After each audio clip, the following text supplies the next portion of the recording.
Hi guys, welcome back sa aking channel. So, naisipan ko ngayon mag-upload ng medyo mahaba-haba naman na video.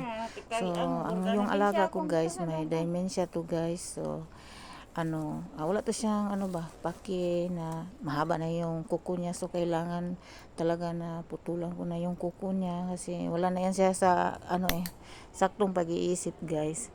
Kasi may dementia siya guys. Tapos may chronic kidney disease siya. So, pinutulan ko yung kuko niya kasi ang haba-haba na yun. Pagka mamaya makita ng amo ko, ba't hindi mo pinutulan ginupit yung kuko. So, yun. So sa labas kami kasi maganda sa labas. Medyo lamig-lamig yung hangin kasi winter na. So, ayan siya. Tinitingnan lang niya ako kung anong ginagawa ko guys. Pero grabe yan. Mabait siya tingnan. Pero pag nag-tantrum yan, Diyos ko Lord, tabang. Sobrang stubborn niya talaga. Ang hirap mag-alaga ng may dementia guys. Kailangan mo na mahabang pasensya. Minsan yung pasensya ko hindi mahaba. Minsan nagagalit din ako Minsan napagsabihan kasi nga, ang talaga niya guys, grabe. Ang super, siya, hard-headed talaga. Hindi mo maintindihan. Yan, wala akong ginawa today. Kaya, naggugupit ng kuko niya. Tapos, ang gugupitin ko rin yung buhok niya. Yan siya guys, wala na siyang pakialam sa katawan niya guys Kulang na lang pati pagkain niya, makalimutan. Pero ito, iba naman. Pag nakita niya ako guys, laging sabi niya, Nyonay. So, grabe namang Nyonay yan. Pag makita niya talaga ako, every time makita niya ako guys, Nyonay. Grabe yung utak niya. Nyonay lang yung nakaprogram. Ewan ko na lang. Minsan naasar ako kasi kakabigay mo lang ng gatas, kakabigay mo lang ng pagkain, tapos sasabihin naman niya, gutom na naman daw siya. Sabi ko nga, baka ang dami mo nang alagang alagang bulati sa tiyan. Ay, kaloka. Minsan naasar ako na natatawa sa alaga ko guys. Grabe yung hirap sa pag-aalaga ng may dementia. Pero saon taman guys, mangita magitag-kwartaan so hala, dive in na lang ko yan. Tulungan akong kontrata. Ay, Ginoo ko. So, hindi pa ako tapos yan pati sa kamay. Mabait lang yan siyang tingnan guys. Pero nako, pag tantrum to nako, naninipa din. Minsan nananampal. Pag hindi mo makikita, nako, masampal ka talaga. Pero pag maano mo naman, pwede mong saluin yung niya, kamay niya.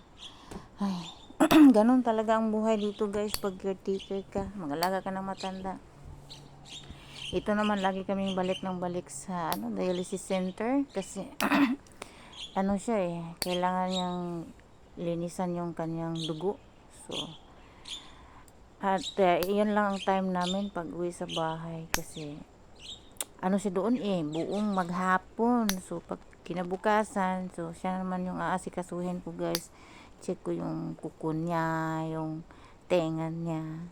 Tapos, kung mahaba na yung buhok niya, gugupitin ko naman. So, barbero ako dito guys. Ang dami kong ginagawa dito. All around na mag-alaga ng matanda. Saka mag pedicure, manicure, ganun. Ay, buhay. Ang hirap talaga guys pag caretaker. So, yung mga gustong mag-abroad na gusto magiging caretaker dito sa Taiwan, mag-isip-isip muna kasi ako mas gugustuhin ko pang mag Middle East na lang. Kaso, sa edad ko naman ngayon, ayoko na kasi grabe din yung hirap ng trabaho doon. Yung dito naman, sa trabaho, hindi naman kasi araw-araw naglilinis. So, once a week lang. So, hindi siya masyadong mabigat sa akin. Saka yung plancha, walang plancha dito. So, mag-alaga ka lang ng matanda. Hindi rin ako nagluluto.